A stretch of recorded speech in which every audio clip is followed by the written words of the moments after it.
자, 사도행전 27장 오늘 강해입니다. 43번째 사도행전 강해예요.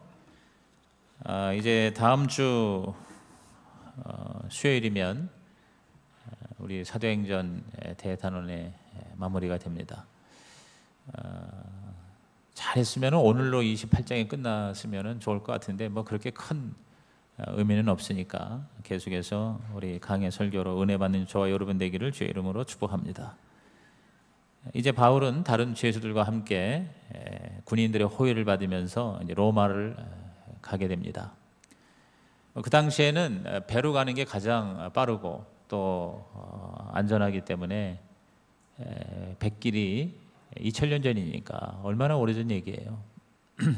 그러니까 배를 타고 갈 수밖에 없어요. 근데 바울은 그 당시에 이 상황이 굉장히 안 좋은 거를 예감했습니다.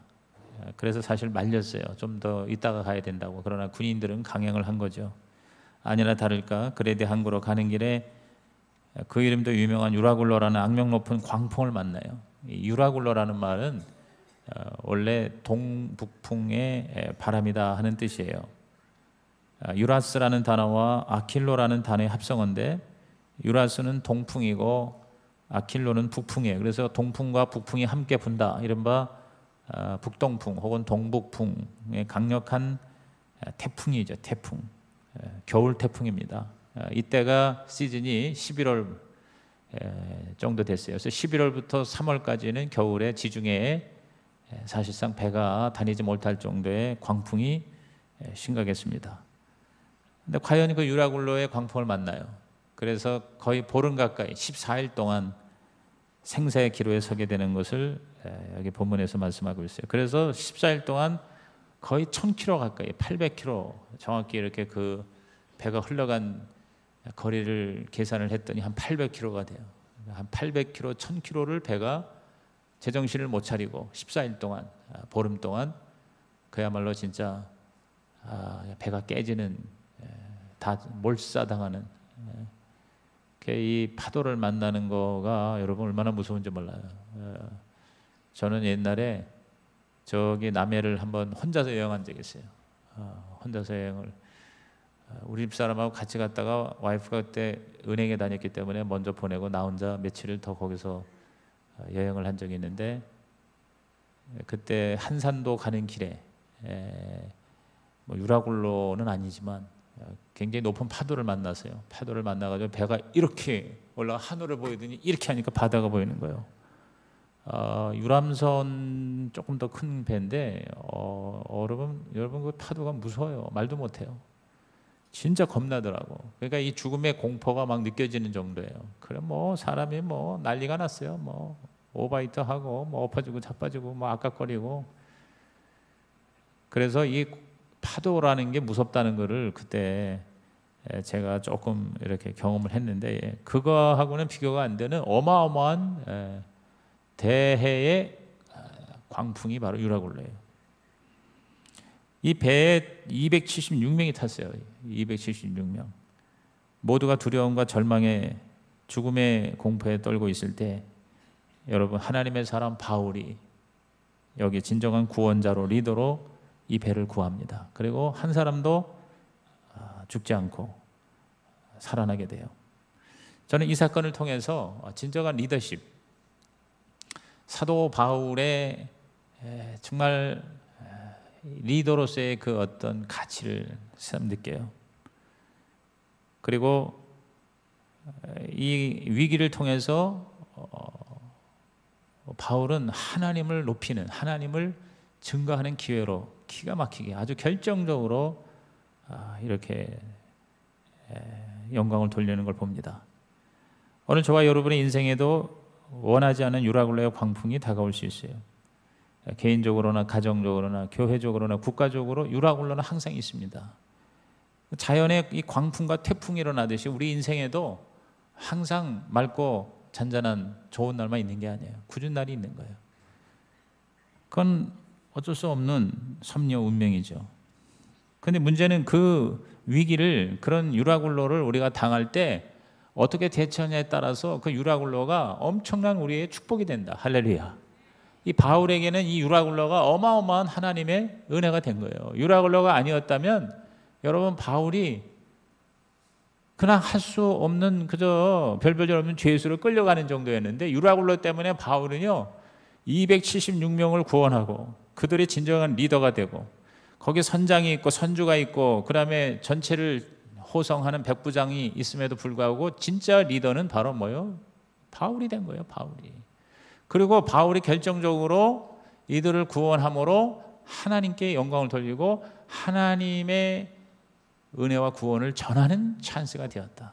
그래서 제 생각에는 이 사건을 통해서 그 배 안에 있는 상당히 많은 사람이 저는 예수 믿고 구원받고 하나님의 백성이 된 줄로 아는 것입니다. 그리고 이 유라굴로의 사건이 있음으로 인해 가지고 이 사도행전에 이것이 기록되고 그로 말미암아 지난 2000년 동안 이 성경을 통해서 얼마나 많은 사람들이요 인생의 위기를 하나님의 방법으로 이길 수가 있고 극복할 수 있었겠어요. 그러니까 기가 막힌 거예요. 그러니까 저와 여러분이 다가오는 어려움이 결코 그것이 무의미한 고통이 아니라 그 고난이 오히려 나에게 유익이 되는 그런 하나님의 특별 은혜가 있기를 주의 이름으로 축원합니다. 그러면 우리는 위기를 위대한 기회로 시작 위기를 위대한 기회로 그렇게 만들어내는 하나님의 사람이 되기를 바랍니다. 그럼 어떻게 우리가 유라굴로라는 인생의 광풍을 위기를 위대한 기회로 바울처럼 만들어낼 수 있습니까? 첫째가 바로 사랑이에요. 사랑의 리더십. 시작 사랑의 리더십. 서로 사랑으로 하나 될 때 우리는 위기를 이길 수가 있는 것이에요. 바울은 이 배에 탄 사람들의 영혼을 불쌍히 여기는 사랑의 마음이 있었어요. 국률의 마음이 있었어요. 배 총책임자인 백부장 율리오도 이 바울에 대해서 사랑하는 마음을 가진 거예요. 그래서 가급적 잘해줬어요. 3절 보십시오. 이튿날 시돈에 대니 율리오가 뭐냐면 백부장이야. 바울을 친절히 대하여 친구들에게 가서 대접받기를 허락했다. 아마 그 베스토 총독이 이 백부장한테 특별히 지시를 아마 했을지 몰라요. 그 바울이라는 사람은 괜찮은 사람이다. 사실은 로마까지 갈 필요도 없는 죄가 전혀 없는 사람인데 모함을 받아서 저렇게 지금 시저 황자한테 가는데 잘 대해주거라. 아마 이렇게 분명히 했을 거라고 저는 봐요. 왜? 베스토도 이미 이 바울에 대해서 감동을 받았고 또 율리오도 이렇게 가만히 보니까 이 바울이 참 범상치 않은 사람이에요. 뭔가 느끼는 거예요. 영적인 감동을 느껴. 그래서 단지 죄수로 대하는 게 아니라 특별 대우를 해준 거예요. 그래서 이 배에 짐을 막 싣는 시간이 좀 걸리잖아요. 그동안에 잠깐 내려서 이 바울의 추종자들, 성도들, 친구들 만나게 하고 또 거기서 좀 이렇게 대접을 받게 한 거죠. 이게 다 사랑 아니겠어요? 서로 사람에 대한, 인간에 대한 그런 사랑입니다. 사도 바울도 이 배와 또 모든 사람의 안전을 위해서 항해에 대하여 충고를 합니다. 지금 때가 좋지 않으니까 좀 기다렸다가 갔으면 좋겠다. 근데 그것도 사실은 그 사람들에 대한 연민이에요. 사랑일 거예요. 9절과 10절 보십시오. 여러 날이 걸려 금식하는 절기가 이미 지났으므로 항해하기가 위태한지라. 이제 10월 이후 이제 겨울이 들어온 거예요. 바울이 그들을 권하여 그랬어요. 권했다는 게 뭐예요? 바로 이 사람들을 이해감이 안 좋은 거예요.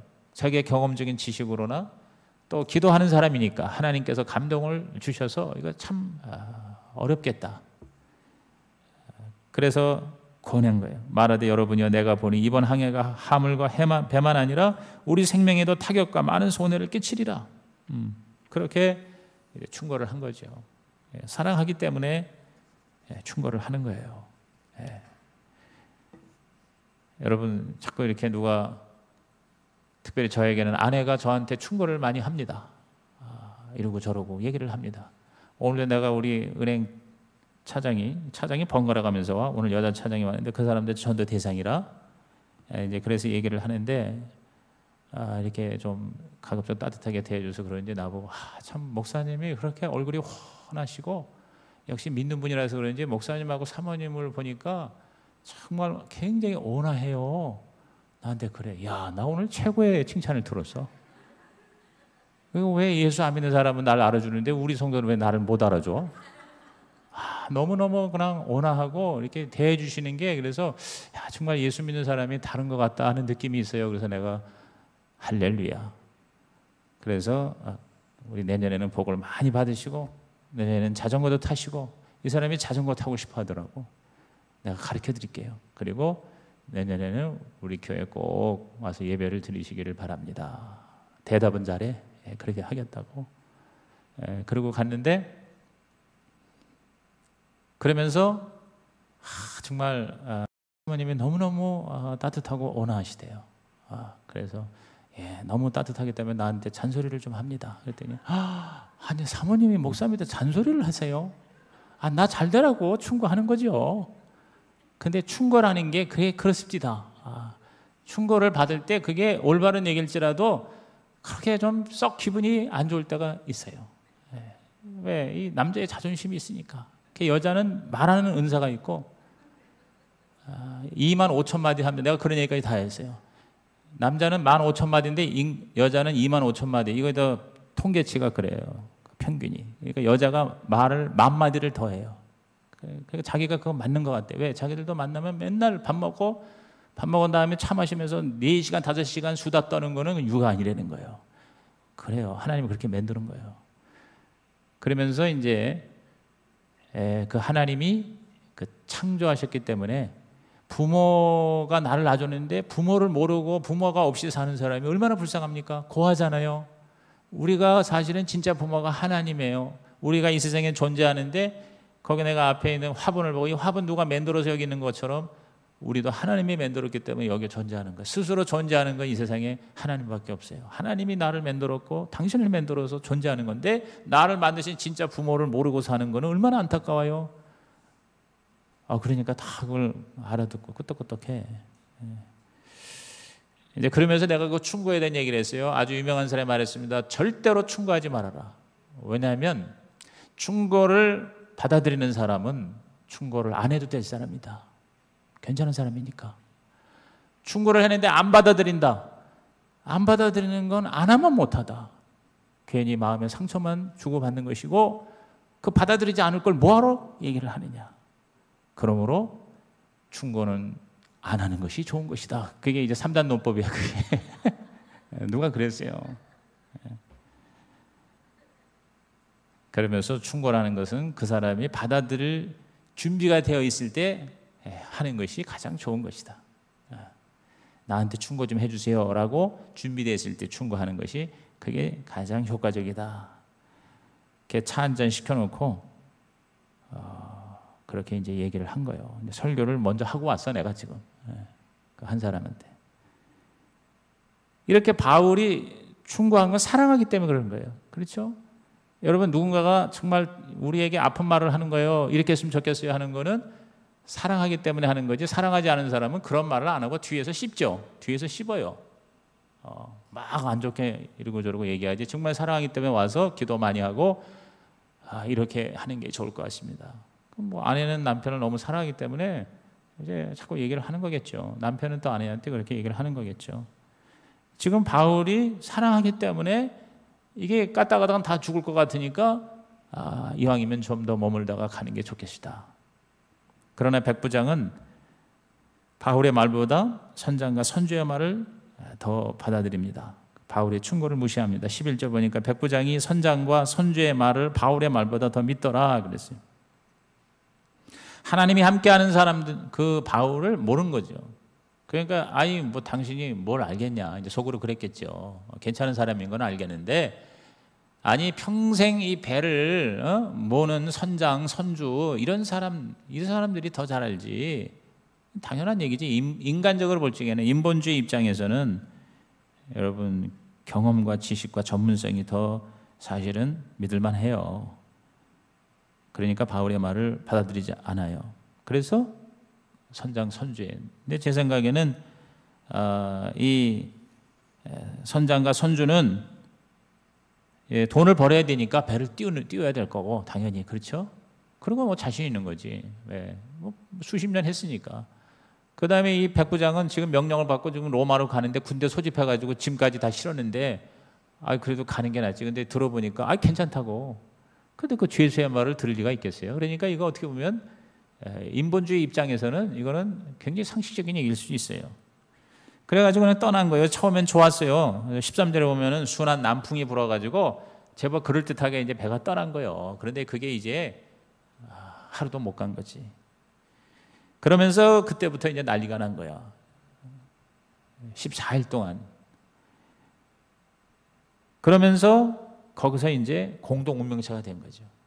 그리고 나중에 그 배가 깨져가지고 섬에 상륙을 했잖아요. 구사일생으로. 그 멜리데 섬인데 그게 이제 다음 주에 28장이에요. 그러면 그 멜리데 섬에서 겨울을 지낸 거예요. 겨울. 그러니까 떠나기 전에 지냈으면 편안했을 텐데 완전 박살나서 죽었다 살고 다 뭐냐면 몽땅 다 날아가고 맨몸만 섬에 상륙해서 거기서 석 달을 지내야 했어요.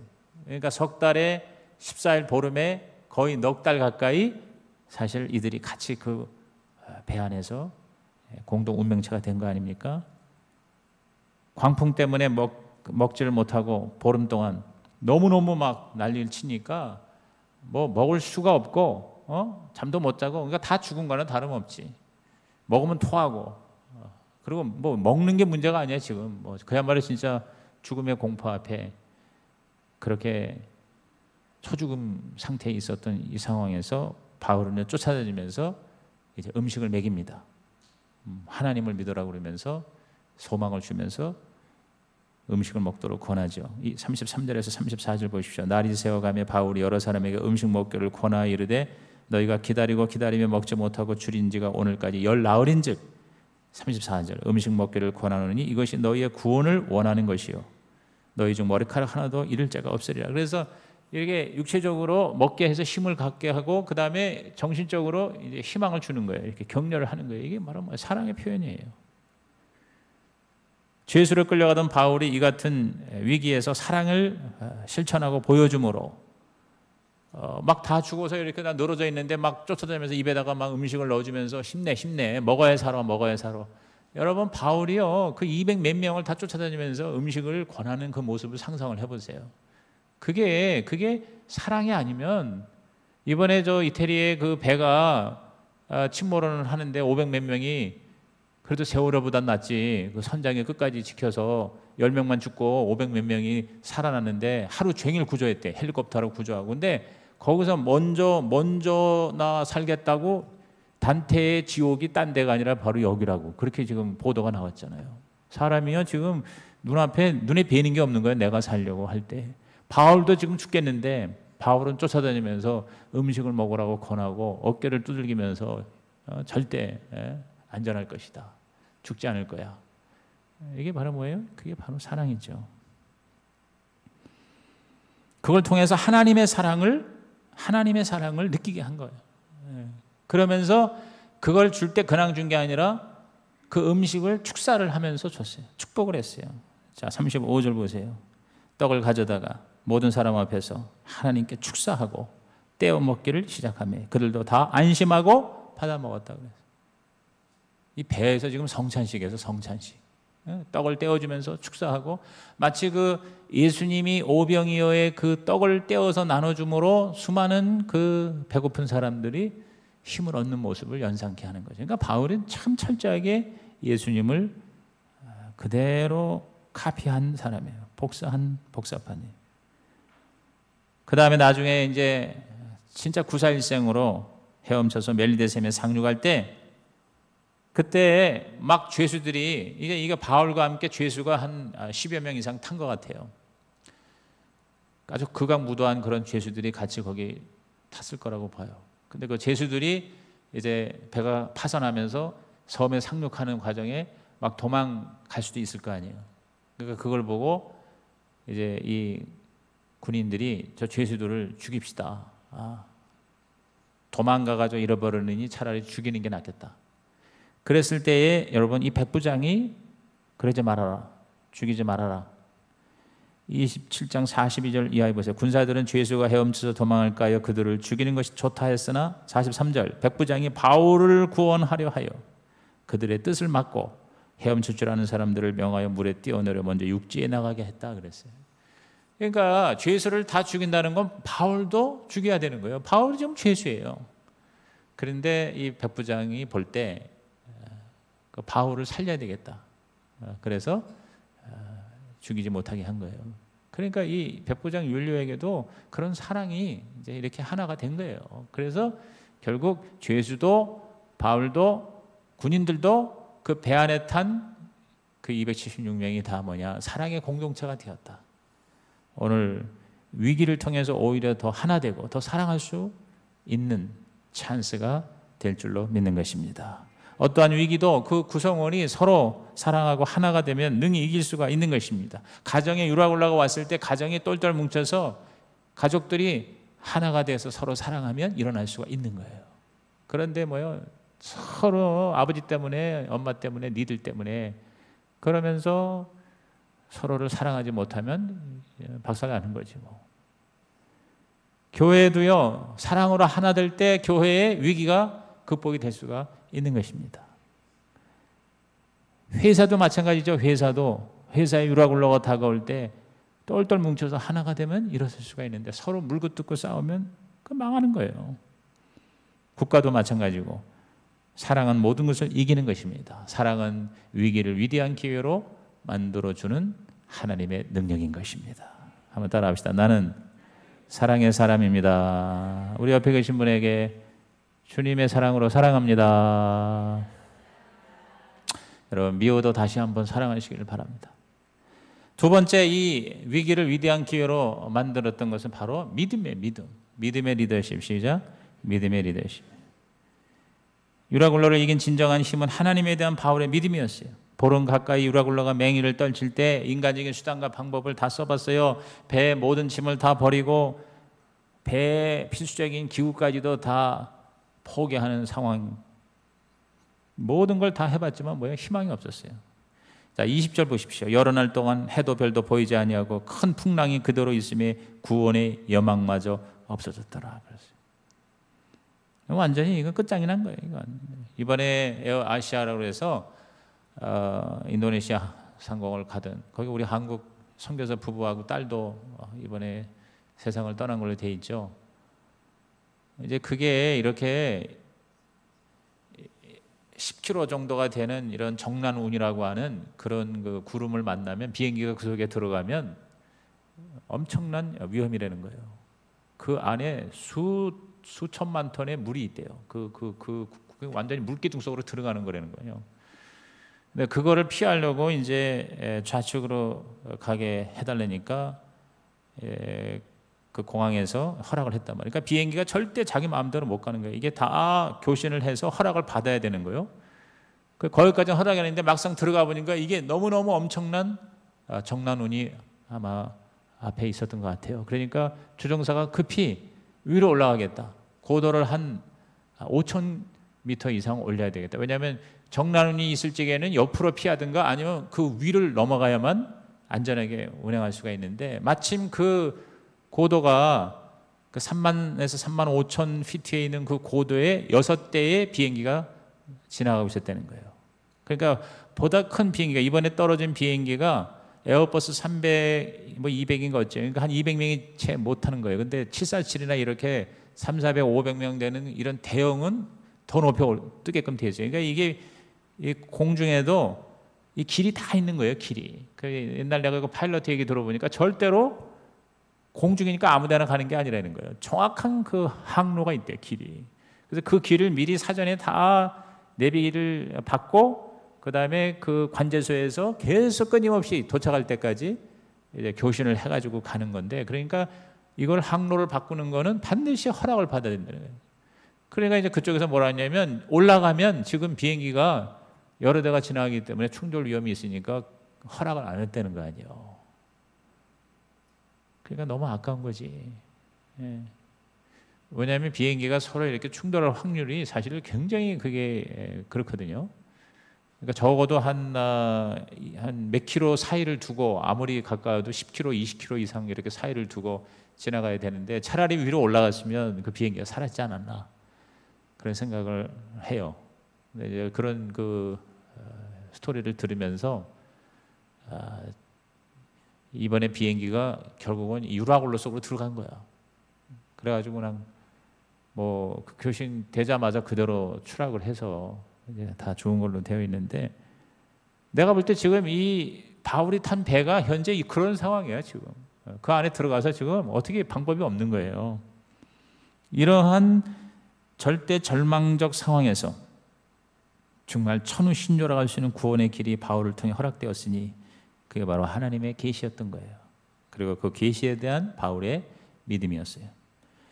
하나님이 구원을 약속하지 않았더라면, 또 바울이 그 하나님의 약속을 믿고 담대하게 이끌어가지 않았더라면, 여러분 이 배의 모든 사람들은 바로 이번에 에어아시아에 전원 다 몰살당한 것과 같은 운명에 처했을 것이라고 보는 거죠.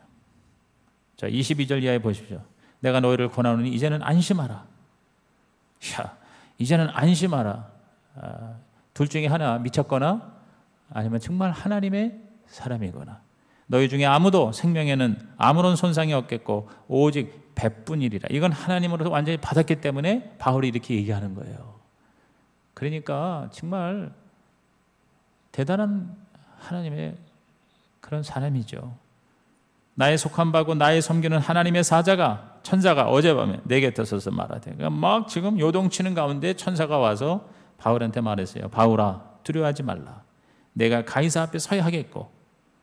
다시 말해서 바울에게는 사명이 있는 거예요. 이 사명 때문에 생명이 구원된 거예요. 여러분, 생명보다 사명이 더 중요한 것은, 사명이 끝나지 않은 한 생명도 안 끝나. 그래서 우리가 그렇게 얘기할 수 있어요. 내 사명이 끝나지 않은 나는 죽지 않는다. 여러분, 우리 그리스도는 이러한 믿음과 담대함으로 살아가야 될 줄로 믿는 것입니다. 그러면서 하나님께서 너와 함께 항해하는 자를 다 내게 주셨다 하였으니 그러므로 여러분이 안심하라. 나는 내게 말씀하신 그대로 되리라. 거기다 밑줄 치세요. 따라합시다. 나는 말씀하신 그대로 되리라. 하나님이 말씀하신 그대로 되리라. 하나님을 믿노라. 그런즉 우리가 반드시 한 섬에 걸리리라. 굉장히 구체적으로 바울은 하나님의 계시를 받은 거예요. 그리고 그 계시를 믿은 거예요. 믿고 그거를 선포한 거예요. 사람들한테 말한 거예요. 오늘 우리도 이 3단계가 필요해요. 하나님으로부터 우리는 말씀을 받아야 돼요. 여러분이요, 잠자다가 천사가 나한테 얘기 안 하더라도 설교 듣다가 하나님의 말씀이 여러분에게 주시는 계시가 될 수 있어요. 두 번째는 그걸 내가 믿어야 돼요. 세 번째는 그거를 내가 전해야 되는 거예요. 받고 믿고 전하자. 시작. 받고 믿고 전하자. 여러분, 계시 중에 최고의 계시가 뭐예요? 예수 그리스도의 복음이에요. 여러분이 예수 믿고 구원받은 게 바로 유라굴로, 인생의 유라굴로에서 내가 구원받은 거예요. 그걸 사람들한테, 지금 유라굴로 안에 있는 사람들한테 우리는 바울처럼 담대하게 선포하는 자가 되기를 주의 이름으로 축원합니다. 바울의 믿음은 위기를 위대한 기회로 만드는 진정한 믿음이었습니다. 여러분, 믿음이라는 게요, 편할 때에 그 믿음이 진짜 믿음인지 알 수가 없는 거예요. 믿음은 위기를 만날 때. 그래서 남자는 군대 가서 여자는 시집 가서, 그것도 다 옛날 얘기지. 지금은 군대가, 시집이 옛날같이 그렇게 혹독하지가 않은 거죠. 우리 인생에 내가 위기가 다가올 때 내 믿음이 진짜인지 아닌지가 그것이 결정이 되는 거예요. 다 좋을 때야 다 잘 믿는 것 같지. 그런데 진짜 위기가 다가올 때 그때 흔들리지 않는, 그게 진짜 믿음이에요. 오늘 여러분 수요 예배자들은 바로 그런 믿음의 사람이 되는 줄로 믿는 것입니다. 평소에 하나님에 대한 믿음과 또 특별한 상황에서 주시는 말씀에 대한 믿음이 위기를 이기는 거예요. 내가 속한 바, 내가 섬기는 하나님, 이건 평소에 바울이 그러한 삶을 사는 거예요. 자기의 소속감과 자기의 진정한 가치를 알았던 거예요. 그리고 나는 내게 말씀하신 그대로 되리라. 바로 어젯밤에 말씀하신 그대로 되리라. 그러니까 이게 평소에 하나님과의 관계가 좋아야 되고, 그리고 하나님이 여러분에게 특별히 역사하시는 은혜가 있으시기를 제 이름으로 축복합니다. 히브리서 11장 6절에 뭐라고 했어요? 하나님께 나아가는 자는 반드시 그가 계신 것과, 그 계시다는 게 뭐예요? 하나님과의 관계예요, 평소에. 그리고 그가 자기를 찾는 자들에게 상 주신이심을 믿어야 된다. 그러니까 평소와 그다음에 특별한 상황에서 우리는 믿음의 사람으로 위기를 이기시기를 주의 이름으로 축원합니다. 마지막 세 번째, 유라굴로 이 극복한 비결은 바로 지혜예요. 지혜의 리더십. 시작. 지혜의 리더십입니다. 바울은 겨울에 항해할 때가 아님을 잘 알고 있었어요. 그것을 미리 경고했고요. 그러나 선장, 선조와 백부장은 결국은 그걸 받아들이지 않았어요. 사도 바울은 모든 상황에 대한 필요한 지식과 지혜가 준비되어 있었던 것입니다. 그의 경험적인 지식이 있어요. 왜냐하면 바울이 선장과 선조는 아니지만 배를 많이 타본 경험이 있는 거예요. 지금 이때 바울의 나이가 거의 60이 다 됐어요. 이게 59년, AD 59년에서 60년대예요. 이제 로마에 가서 한 2, 3년 내로 바울은 순교를 당합니다. 바울이 죽은 나이를 보통 한 63세, 4세로 봐요. 그러니까 바울이 한 30년 동안을 배를 타고 전도를 했단 말이에요. 그러니까 배 타고 다니는 걸 너무 많이 했기 때문에, 여러 상황을 만났기 때문에 바울은 굉장한 지식이 있는 거예요, 지금 사실은. 그러니까 리더가 될 만한 거예요. 여러분, 리더십에는 세 가지 요소가 필요해요. 첫째가 지식이에요. 여러분, 무식한 사람이 리더가 되면 자기도 망하고 남도 망합니다. 완전히 망하는 거예요. 전문적 지식이 있어야 돼요. 그 다음에 두 번째는 능력이 있어야 돼요. 능력, 실력, 실질적인 체력과 또 기타 능력이, 일을 잘 처리하는 능력이 있어야 되잖아요. 그 다음에 세 번째가 뭐냐면은 사람이 제대로 돼야지, 인격과 도덕성이에요. 그러니까 이 세 가지는 보통 리더십 분야에서, 지도자 학에서 리더의 기본적인 3대 요소가 지식, 능력, 도덕성이에요. 그러니까 이 세 가지가 있을 때 지도자가 되는 거예요. 오늘 우리 한국 사회에서 많은 지도자가 무너지는 이유가 뭐냐면 지식이 있어요. 공부 많이 했어요. 박사 받았어요. 능력이 있어요. 근데 뭐냐면 도덕성이 문제가 돼서 추락하는 거예요. 도덕성. 나는 오늘 신문을 보면서 사실 굉장히 안타까운 게 그 대한항공 회장의 딸, 그 조 아무개 부사장이 결국 구속됐다는 거예요. 굉장한, 내가 볼 때 이거는 우리 사회의 레슨입니다. 그가 그렇게 될 생각을 전혀 못했을 거예요. 그렇죠? 자기 간에는 굉장한, 이제 실제로 그런 권위도 있고 권한도 가지고 있잖아. 부사장인데, 부사장이 말해 비행기 안에서 보니까 이 땅콩을 갖다가 안 까가 주는 거야. 그러니까 점잖게 인격적으로 도덕적으로 잘했으면 무슨 문제가 생겼어? 아주 웃으면서 아이, 이 땅콩은 까서 줘야지요. 그렇게 얘기하면, 아니 무슨 그 양반이 뭐 부사장의 이름이 누군지 우리가 어떻게 알아? 그런데 그냥 뚜껑이 열려가지고 그냥 막 지나치게, 그러니까 사람이 화를 내면 그게 에스컬레이팅이 돼가지고 별로 화를 낼 일도 아닌 게 더 화가 나가지고, 그래가지고 막 그냥 그러니까 이제 그게 어떤 교만과 특권의식과, 그리고 자기를 대단하게 생각하고 그 있는 사람은 하수로 생각을 했기 때문에 자기도 모르게 이렇게 나온 거예요. 그 잠깐의 실수로 여러분 얼마나 지금 수치와 모욕을 당하고, 그리고 아니 가지 말아야 할 때 간 거예요. 지금 수감됐어 유치장에. 구속영장 나오면 바로 들어가요. 땅콩 하나 때문에 온 나라가 한 달 동안 정말 들었다 놨다. 본인은 얼마나 이게 기가 막혀. 그 가족, 그 다음에 그 아버지는 진짜 얼마나 더 진짜 어이가 없어. 내가 충고하고 싶어. 땅콩을 다 걷어버리라고. 이제 비행기에서는 땅콩을 주지 말자고. 근데 이거는 그 사람에 대해서 막 우리 국민들이 분노하고 여론이 막 그런 것에 영향을 많이 받은 것도 사실이지만, 사실은 그 사람도 불쌍하지만 국민들도 불쌍한 거예요. 우리의 리더십이 어떤 거라는 거를 우리들이, 그런 사람이 한두 명이 아니잖아요. 그래서 정말 우리가 이 리더십이라는 게 진짜 쉽지 않은 거예요. 그래서 주님도 너무 선생이 되려고 그러지 말아라, 그런 얘기를 한 것 같아요. 근데 세 가지가 뭐냐면 지식과 능력과 그 다음에 인격이에요.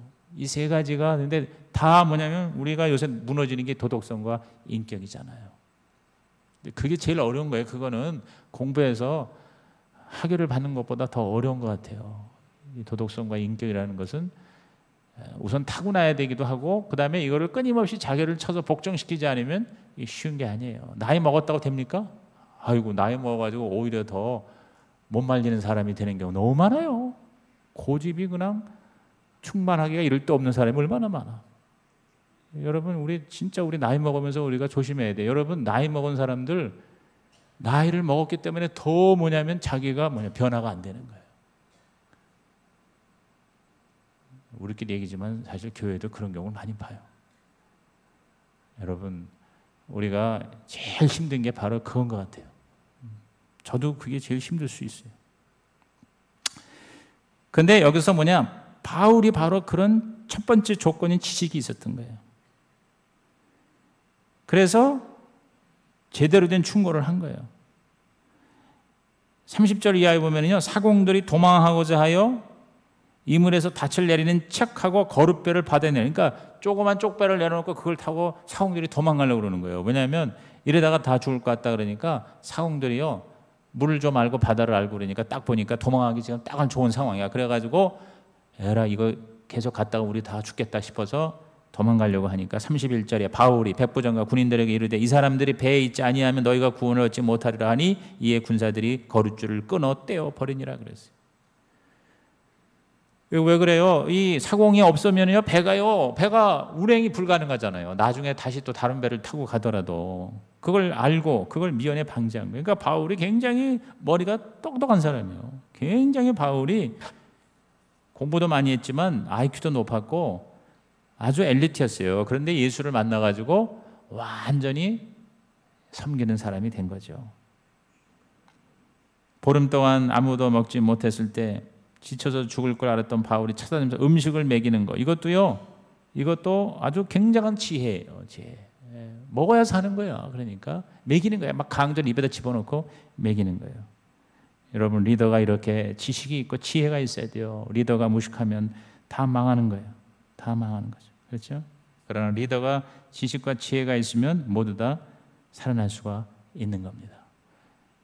가장 위험한 지도자가 멍부야, 멍청하고 부지런한 거. 멍청하고 부지런한 거. 멍게, 멍청하고 게으른 거. 그래도 좀 나아. 그 지도자가 될 수도 없겠지만. 똑똑한데 게을러. 제일 좋은 게 뭐예요? 똑부야, 똑부. 똑똑하면서도 부지런한 거예요. 근데 멍청한 게 부지런하면 여러분 빨리 망해요. 빨리 망해요. 부지런 떨다가 다 빨리 망해요. 그래서 지식과 지혜가 있어야 된다. 음식을 먹고 힘을 얻은 뱃사람들이 정신을 차리고 배를 섬에 대었을 때 배가 충돌해서 배가 깨졌어요. 그러나 지혜롭게 처신해서 한 사람도 죽지 않고 살아날 수가 있었습니다. 38절 배부르게 먹고 밀을 바다에 버려 배를 가볍게 하였더니 날이 샘에 어느 땅인지 알지 못하나 경사진 해안으로 된 항만이 눈에 띄거늘 배를 거기에 들여다 댈 수 있는 거 의논한 후에 거기 보면은 자 이제 먹었어요. 힘이 났어요. 그 다음에 배를 이게 모래톱에 걸리지 않게 하기 위해서 가볍게 하기 위해서 이제 저장했던 곡식까지도 다 버리고 우선 살아야 되니까 그리고 의논을 했다는 거예요. 의논을 닻을 끊어 바다에 버리는 동시에 키를 풀어 늦추고 돛을 달고 바람에 맞춰 해안을 향하여 돌아가다가 이제 결국은 충돌해서 배가 깨졌어요. 그러나 44절에 그 남은 사람들은 널조각 혹은 배 물건에 의지해. 그러니까 헤엄칠 사람 헤엄쳐가라. 헤엄 못 치는 사람은 널조각을 붙들고 상륙해라. 나가게 하니. 그러니까 바울이 이때는 지도자가 된 거야. 그러니까 바울이 이제 진두지휘를 하는 거야. 이래라 저래라. 아니 지금 죄수가 오히려 이제는 진짜 최고의 리더가 된 거예요. 할렐루야. 이게 바로 하나님의 역사예요. 그래서 다 살아났습니다. 호랑이 굴에 들어가도 정신을 차리면 살아날 수 있다고 했습니다. 어떤 위기가 다가와도 반드시 피할 길이 있는 법인데 오늘 저와 여러분에게는 하나님이 계시고 하나님의 계시가 있고 그 하나님의 도우심이 있으니 어떠한 유혹을 얻어 능히 이기고 나도 살고 남도 살리는 사도 바울이 되시기를 주님의 이름으로 축복합니다.